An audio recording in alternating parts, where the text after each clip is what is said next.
السلام علیکم گائز، مفید انٹرسٹنگ سٹوریز دیکھنے کے لیے ہمارے چینل کو سبسکرائب کریں اور بیل آئیکن کو پریس کر دیں۔ Thank you. نیکسٹ ایپیسوڈ ہم کہاں آ گئے؟ وہ آہستہ آواز میں گھر میں وقوع پذیر ہونے والی چیزوں کے متعلق اسے آگاہ کرنے لگا۔ میرے ساتھ اتنے نائس کیوں بن رہے ہو؟ یہ بات اسے نہ جانے کب سے کھٹک رہی تھی۔ تو کیا چاہتی ہو تم؟ میدان جنگ بنا کے رکھوں اس گھر کو؟ اسے اب مرحا کی باتوں پہ غصہ نہیں آتا تھا اور سبب جاننے سے وہ خود بھی قاصر تھا۔ نہیں، لیکن پہلے تو بہت تیور دکھاتے تھے۔ میری خوبصورتی سے اتنے گھائل ہو گئے ہو؟ وہ چمچ اٹھاتے اسے زچ کرنے لگی۔ ایسی بھی کوئی خوبصورتی نہیں ہے اب، اس نے ٹالنا چاہا۔ میری نے رائفل لا کے اس کے سامنے رکھ دیا۔ مرحا کے لب دم بخود مسکرانے لگے۔ وہ کام نکلوانا ہے، اس لیے اچھے بن رہے ہو۔ وہ ٹانگ پہ ٹانگ چڑھاتی اسے دیکھنے لگی جو اب رائفل ڈال رہا تھا۔ وہ دونوں ڈنر کے لیے ڈائننگ ٹیبل پہ براجمان تھے۔ ہاں کہہ سکتی ہو، اس نے صاف گوئی سے کام لیتے ہوئے شانے اچکائے۔ ہاؤ مین؟ وہ آنکھیں چھوٹی کرتی اسے دیکھنے لگی۔ جوں ہی اس نے پہلا چمچ منہ میں ڈالا، مرحا کھڑی ہو گئی۔ What the? اس کے ہاتھ میں پکڑا باؤل میز پہ رکھا اور 5-6 ٹشو اٹھا کے ان پہ تھوک دیا۔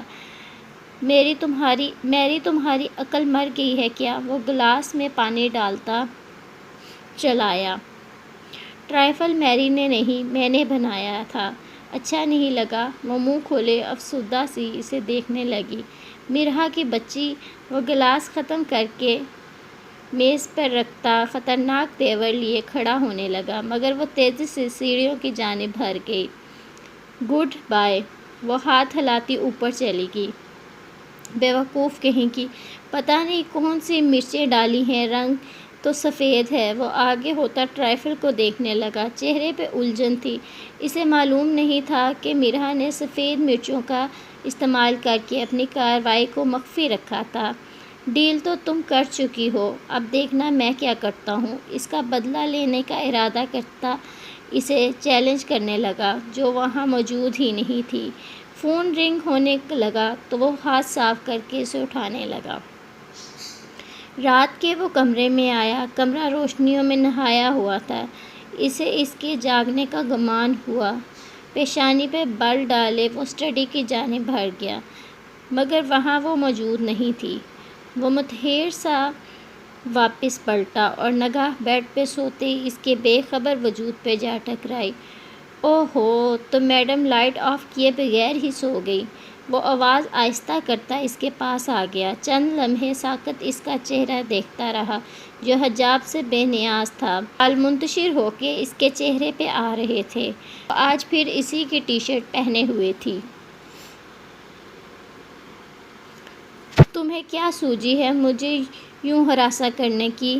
وہ گھٹنے زمین پہ رکھتا ہاتھ باندھ کے اس کے رخسار سے بال ہٹانے لگا۔ میری ٹی شرٹ تم پہ بہت سوٹ کرتی ہے، مجھ سے زیادہ۔ اس کی آنکھوں میں ستائش نمایاں تھی۔ مت پہنا کرو انہیں، نہ جانے کیوں تم پر پیار آتا ہے۔ وہ خود بے قابو ہوتا محسوس کر رہا تھا۔ تم نیند میں ہو؟ اس نے دل کے ہاتھوں مجبور ہو کر خود کو دلاسا دیا اور ساتھ ہی اس کے چہرے پر جھک گیا۔ اس کی انابی لبوں نے مرحا کی پیشانی کو چھوا تو وہ کسمسائی۔ وہ پیچھے ہوتا مسکرانے لگا۔ دل کر رہا ہے تمہاری نیند خراب کرنے کا۔ وہ نامحسوس انداز میں مسکرا رہا تھا۔ اس کی نگاہ مرحا کے ہاتھ سے ٹکرائی تو بے ساختہ اسے تھام لیا۔ اس کے ہاتھوں کی نزاکت اس کے سخت ہاتھ محسوس کر رہے تھے۔ شہری وہ شاید نیند میں تھی۔ ہاں بولو؟ وہ ششت سا اسے دیکھ رہا تھا۔ مرحا؟ اس نے اسے سننے کی چاہ میں پھر سے پکارا، مگر اب کی بار جواب نہ ملا۔ وہ اس کا ہاتھ پر بوسہ دیتا کھڑا ہو گیا۔ اس سے پہلے تم جاگ کر مجھ پر آوارہ گردی کے مقدمات درج کرو، میں اپنی جگہ پر ہی چلا جاؤں۔ وہ اس کی پیشانی پہ ابھرتی لکیریں دیکھتا اس کا ہاتھ چھوڑنے لگا۔ چند لمحہ اس کا چہرہ نظروں میں اتارنے کے بعد وہ چینج کرنے کی غرض سے الماری کی جانب بڑھ گیا۔ ابراہیم، رونا تو بند کرو۔ فردوس ہارے ہوئے انداز میں بولی۔ اشال تشویش زدہ سی انہیں دیکھ رہی تھی، جس کے دوپٹے کا پلو ابراہیم کے ہاتھ میں تھا۔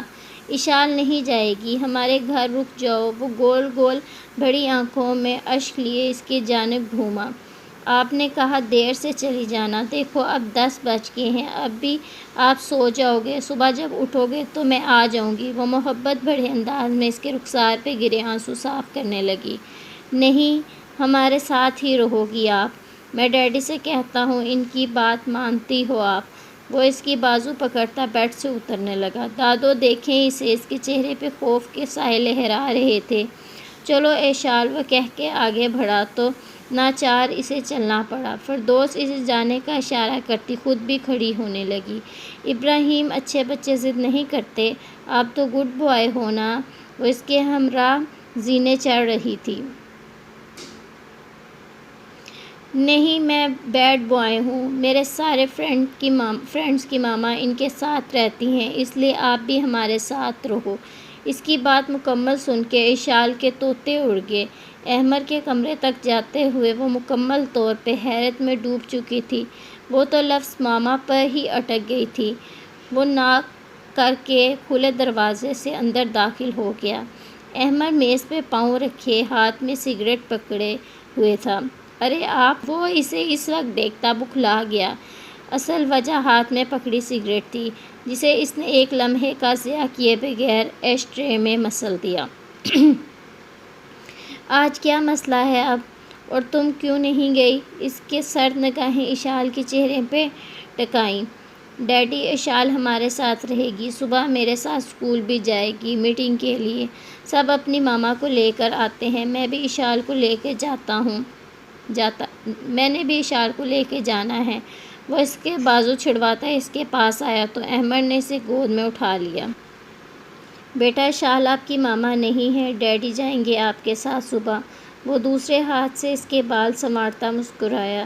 نہیں، مجھے اشال کو لے جانا ہے، میرے فرینڈز کہتے ہیں اشال کو لے کے آؤ، وہ نروٹھے پن سے کہتا نفی میں سر ہلانے لگا۔ وہ خاموش ہو کے نگاہوں کا زاویہ موڑ کے اشال کو دیکھنے لگا، جس کا سر جھکا ہوا تھا۔ ڈیڈی جائیں گے آپ کے ساتھ، وہ واپسی پر آپ کو پلے لینڈ بھی لے کر جائیں گے۔ اس نے بہلاتے ہوئے قدم اٹھانا شروع کیے۔ نہیں، مجھے اشال کو بھی لے کے جانا ہے، سب کے ڈیڈی اور ماما دونوں آتے ہیں۔ وہ پلٹ کے اشال کو دیکھنے لگا، مبادا وہ چلی ہی نہ جائے۔ میری جان، اشال آپ کی ماما نہیں ہے، وہ کیئر ٹیکر ہے آپ کی اور دادو کی۔ اس کی ضد نے احمد کو بھی فکر میں مبتلا کر دیا۔ میری ماما کیوں نہیں ہے پھر؟ کہاں گئی ہیں؟ مجھے چاہیے میری ماما، وہ برہمی سے کہتا اس کی گود سے اتر گیا۔ آپ کو پتہ ہے نعمان کی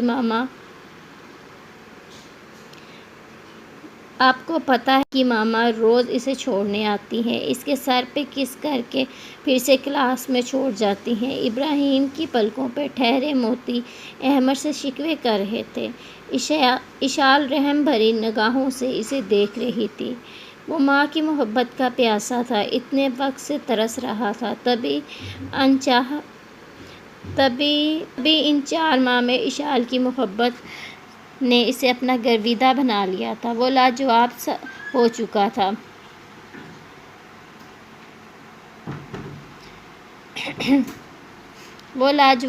چکا تھا، خاموش نگاہوں سے ابراہیم کو دیکھ رہا تھا، جسے مناسب جواب کی تلاش میں ہو۔ اشال کو بولے ہمارے ساتھ رہے، آپ کے ساتھ مجھے چھوڑنے آیا کرے، لینے بھی آیا کرے۔ وہ بالکل اسی کے انداز میں، اب دو ٹوک انداز میں کہتا حکم چلانے لگا۔ وہ کیسے رہ سکتی ہے یہاں؟ یہ اس کا گھر نہیں ہے بیٹا۔ وہ بے بس سا اس کے سامنے بیٹھ گیا، گھٹنے زمین پر تھے۔ آج میں آپ کو بہت ساری کہانیاں سناؤں گا، اور صبح ہم پلے لینڈ بھی جائیں گے ایک ساتھ۔ اس کا چہرہ کھل اٹھا تھا۔ اس نے اس کے سر پر بوسہ دیتے ہوئے صوفے پر بٹھایا اور خود بھی ساتھ بیٹھ گیا۔ ایسے کیا دیکھ رہی ہو؟ وہ کافی دیر سے فردوس کی نگاہیں خود پہ محسوس کر رہا تھا۔ ایسے کیا دیکھ رہی ہیں؟ وہ کافی دیر سے فردوس کی نگاہیں خود پہ محسوس کر رہا تھا۔ نیچے آنا فارغ ہو کر بات کرنی ہے تم سے۔ ان کے چہرے پہ پھیلی حد درجہ سنجیدگی احمد کو خوش آئند معلوم نہیں ہو رہی تھی۔ اس نے سر ہلانے پہ اکتفا کیا تو وہ پلٹ گئیں۔ وہ نقص سے تیار کھڑی تھی، جامنی رنگ کی سلک کی ساڑی زیب تن کیے بالوں کا حجاب میں چھپائے ہوئے تھی۔ چہرے پہ مہارت سے کیا گیا میک اپ قیامت ڈھا رہا تھا۔ اس نے سرخ لپسٹک سے پوشیدہ ہونٹوں کو دائیں بائیں جنبش دی اور شہریار کی تلاش میں ارد گرد دیکھنے لگی۔ سوری، وہ راستے میں ایک دوست مل گیا تھا۔ وہ تیزی سے چلتا اس کے پاس آ رکا، پھولا ہوا تنفس اس بات کی دلیل پیش کر رہا تھا کہ اسے وقت گزرنے کا احساس تھا۔ میں بس 10 منٹ سے یہاں کھڑی ہوں اور یہ عجیب و غریب قسم کے لوگ مجھے ایسے گھور رہے ہیں۔ یہاں یہ بے غیرت قسم کے بزنس مین ایسے ہی گھورتے ہیں سب کو۔ وہ کوٹ کا بٹن بند کرتا لاپرواہی سے بولا، اپنے بارے میں کیا خیال ہے مسٹر شہری؟ ایک وقت میں آپ بھی مجھے ایسے ہی گھورتے تھے، وہ جتانے والے انداز میں کہتی آبرو اچکانے لگی۔ اب تم اپنے شوہر کو آپ سمجھ گئے ہیں تو مجھے کیا حاجت کہنے کی؟ وہ شانے اچکاتی سامنے پارٹی میں موجود لوگوں کو دیکھنے لگی۔ ذہین بیوی بھی خطرے سے کم نہیں ہوتی۔ خیر چلو۔ اس نے مرحا کی کمر کے گرد ہاتھ رکھا تو وہ ششت سی اس کی جانب گھومی، آنکھیں جیسے سوال کاری ہوں اس کی اس حرکت پہ۔ بیوی ہو میری، اپنے ساتھ رکھوں گا تو لوگ بھی حد میں رہیں گے یہاں۔ وہ اس کا مفہوم سمجھ کر مسکراتا ہوا قدم اٹھانے لگا تو ناچار اسے بھی چلنا پڑا۔ وہ کہاں ہے جس کی جیب سے چابی نکالنی ہے؟ وہ کافی دیر بعد گویا ہوئی۔ اس وقت وہ اسے چند لوگوں سے ملوا چکا تھا۔ بلاول رندھاوا ابھی آیا نہیں پارٹی میں۔ وہ شاید اس کی بھی نگاہیں اپنے حریف کی تلاش میں تھیں۔ اچھا، وہ بیزار سی شکل بنائے ان لوگوں کو دیکھنے لگی۔ تقریباً سبھی مرد وہاں 3 پیس سوٹ پہنے ہوئے تھے۔ کچھ خاصی عمر کے تھے تو کچھ شہریار کی مانند جوان۔ وہاں موجود خواتین رنگ برنگے کپڑوں میں ملبوس تھیں، کچھ ویسٹرن ڈیزائننگ میں تھیں تو کچھ مرحا کی طرح مانند ساڑی میں تھیں۔ نہ جانے کیوں وہ جھرجھری سی لے کر اپنے فون کو دیکھنے لگی۔ مرحا، تم یہیں رہو، میں آتا ہوں۔ سامنے سے اس کا کوئی دوست آ رہا تھا۔ اگر بلاول اندر آیا تو میں تمہیں اشارہ کر دوں گا، اس کی جیب سے کی نکالنا تم پہ منحصر ہے۔ وہ رک کر اسے ہدایت دینے لگا۔ ٹھیک ہے، میں نکال لوں گی۔ تمہاری جیب کاٹنے کی پریکٹس تو کی ہے نا میں نے؟ وہ جیسے جاننا چاہ رہی تھی کہ وہ تیار ہے یا نہیں۔ ہاں، پریکٹس اچھی تھی، اب ٹیسٹ اچھا ہو جائے تو پھر ہی۔ وہ اس کا رخسار تھپتھپاتا پلٹ گیا۔ وہ اسے پل پل حیران کرتا حیرت کی گہرائیوں میں چھوڑتا جا رہا تھا۔ وہ اپنے اسی رخسار پہ ہاتھ رکھتی جہاں چند لمحے قبل شہری نے اپنا ہاتھ رکھا تھا۔ دیوار کے پاس جا کھڑی ہوئی۔ کیا ہو جاتا ہے مجھے تمہارے قریب آنے پر؟ وہ اپنی کیفیات سے انجان پے در پہ سوال کرنے لگی۔ کچھ دیر بعد ایک شخص نمودار ہوا جس کی بائیں جانب شاید باڈی گارڈ تھا۔ شہری نے اسے اشارہ کر دیا۔ وہ سر ہلاتی اس شخص کو دیکھنے لگی جس کی عمر شہریار سے کافی زیادہ معلوم ہو رہی تھی۔ بالوں اور داڑھی کو رنگنے کے باعث وہ اپنی حقیقی عمر سہولت سے چھپا رہا تھا۔ وہ اس بال کی وسط میں آ کھڑا ہو گیا۔ مرحا فون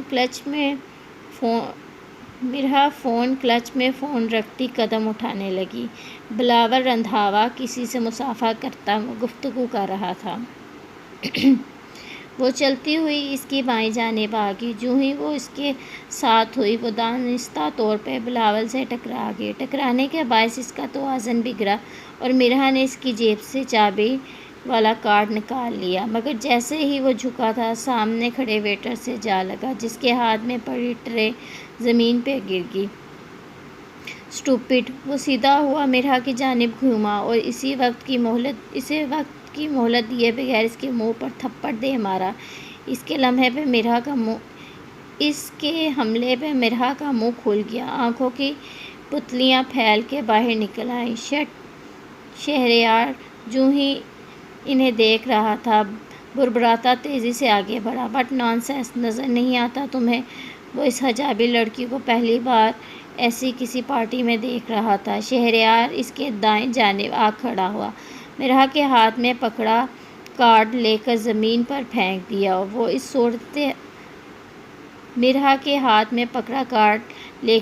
پر پھینک دیا۔ وہ اس صورتحال کے لیے تیار نہیں تھی، اس لیے کسی ناسمجھ انسان کی مانند وہاں کھڑی تھی، البتہ اب چہرے پہ غصے کے سائے لہرا رہے تھے۔ "تمہاری ہمت کیسے ہوئی میری وائف پہ ہاتھ اٹھانے کی؟" وہ گھرایا اور ساتھ ہی اس کے منہ پر مکہ دے مارا۔ "تمہاری وائف؟" وہ اس کے حملے کے باعث پیچھے ہو گیا۔ اس کا باڈی گارڈ فوراً آگے بڑھا مگر بلاور کے اشارہ پر رک گیا۔ "مرحا شہریار ہے یہ جسے تم نے ابھی وہ دانت پیستا آگے بڑھ کے اس کی گردن کو پکڑنے لگا۔ آئی ایم سو سوری، مجھے نہیں معلوم تھا۔ وہ شہریار کے ہاتھ کو پکڑتا تیزی سے بولا جو ہوا میں تھا۔ "تمہاری سوری سے میری جو انسلٹ ہوئی ہے وہ واپس آ جائے گی جو اب مرحا کی جانب سے آیا تھا۔ تمہاری سوری سے میری جو انسلٹ ہوئی ہے وہ واپس آ جائے گی جواب مرحا کی جانب سے آیا تھا جو آنکھوں میں گیز لیے اسے دیکھ رہی تھی، ضبط کے باوجود مٹھیاں بھینچ رہی تھی۔ "دیکھیے، اگر مجھے معلوم ہوتا آپ میرے دوست شہریار کی وائف ہیں تو میں خواب میں بھی نہیں سوچ سکتا تھا کہ ایسا کچھ کرنے کا۔ وہ شہریار کا شانہ تھپتھپاتا اسے دیکھنے لگا۔ "میں بہت معذرت خواہ ہوں، آپ بتائیں کیسا ازالہ کیا جائے؟ بتاؤ شہریار تم..." وہ سچ مچ شرمندہ تھا اپنے کیے پر۔ "جو کرنا تھا وہ تو کر گئے تم۔" وہ ہنکار بھر کے اس کا گربان چھوڑتا دوسری سمت دیکھنے لگا۔ "میں پھر معافی مانگتا ہوں آپ سے مسز شہریار، میں دانستہ طور پر ایسا نہیں کیا، یقین مانیں میرا۔" اس نے سر کو خم دیتے ہوئے سینے پہ ہاتھ رکھے۔ مرحا نے ایک چٹتی نگاہ اس پہ ڈالی۔ اب وہ بدلہ لینے کی پوزیشن میں تو نہیں تھی، اس لیے پیچ و تاب کھا کے پلٹ گئی۔ "چھیری!" اس نے بولنا چاہا مگر وہ مرحا کے پیچھے چل دیا۔ "سر، آپ کی ناک سے خون بہہ رہا ہے۔" انہیں جاتے دیکھ اس کے باڈی گارڈ نے اس کی توجہ بہتے خون کی جانب دلائی۔ "ہاں، کمرے میں جا کے چینج کرتا ہوں۔" اس کا کوٹ بھی سافٹ ڈرنک سے خراب ہو چکا تھا۔ اپنے کوٹ کو دیکھنے کی غرض سے اس نے نگاہیں جھکائیں تو نظر چمچماتے فرش پر گرے اپنے کارڈ سے جا ٹکرائیں۔ "یہ کیسے گر گیا؟" وہ متحیر سا کہتا فوراً اسے پیشتر سے اٹھانے لگا۔ "نکل گیا ہوگا۔" اس نے خالی جیب پر ہاتھ مارتے ہوئے گارڈ کو اشارہ کیا اور چلنے لگا۔ "آئی ایم سو سوری مرحا، مجھے ایسے کسی حالات کا اندازہ ہی نہ تھا۔" وہ اسے ڈھونڈتا اس کے عقب میں آ کھڑا ہوا جو ہوٹل کی عمارت سے باہر نکل آئی، سینے پہ بازو باندھے وہ خفا تھی۔ "مرحا!" وہ پکارتا ہوا اس کے سامنے آیا۔ "تمہیں معلوم نہیں تھا ایسا کچھ ہو سکتا ہے؟" وہ اس کی آنکھوں میں آنکھیں ڈالتی چبا چبا کے بولی۔ وہ اس کی سرخ انگارہ بھنی آنکھوں کو سمجھ رہا تھا۔ "قسم لے لو اگر مجھے ابہام ہوتا۔ ہاں، مجھے اتنا تو معلوم ہے وہ کسی کو کچھ سمجھتا نہیں، مگر جن سے اس کی دوستی ہے ان کے ساتھ ایسا کچھ نہیں کرتا۔" وہ اس کے مخملی ہاتھ اپنے ہاتھ میں لیتا ہوا بولا۔ چہرہ مارے ندامت کے دم بخود جھک گیا۔ "میں واپس نہیں جاؤں گی اندر، مجھے گھر چھوڑ آؤ۔" وہ اس پر کیا غصہ کرتی جسے خود بھی گمان نہیں تھا۔ "آئی ایم سوری، ایسا کچھ..." "شیری پلیز، مجھے گھر جانا ہے۔" وہ حد درجہ سنجیدہ دکھائی دے رہی تھی۔ اس کے یوں پکارنے پر وہ چند لمحے بنا پلک جھپکے اسے دیکھ رہا تھا۔ مزید یہاں رک نہیں سکتی، اسے واپس جانے میں اپنی ہتک محسوس ہو رہی تھی۔ "ٹھیک ہے، ہم واپس چلتے ہیں، میں گاڑی لے کے آتا ہوں پارکنگ سے۔" وہ اس کا ہاتھ چھوڑتا جیب سے چابی نکالتا اس کی مخالف سمت میں بھر گیا۔ وہ لب سختی سے بھینچ کے سامنے وسیع گیٹ کو دیکھ رہی تھی۔ "کیسے سب کے سامنے میری تذلیل کر دی اس نے!" وہ تلملا کر کہتی دانت پیسنے لگی۔ "ایسے تو معاف نہیں کروں گی تمہیں میں۔" ایسے تو معاف نہیں کروں گی تمہیں میں، اس تھپڑ کا بدلہ چکانا پڑے گا تمہیں، پھر چاہے مجھے کس حد تک کیوں نہ جانا پڑے۔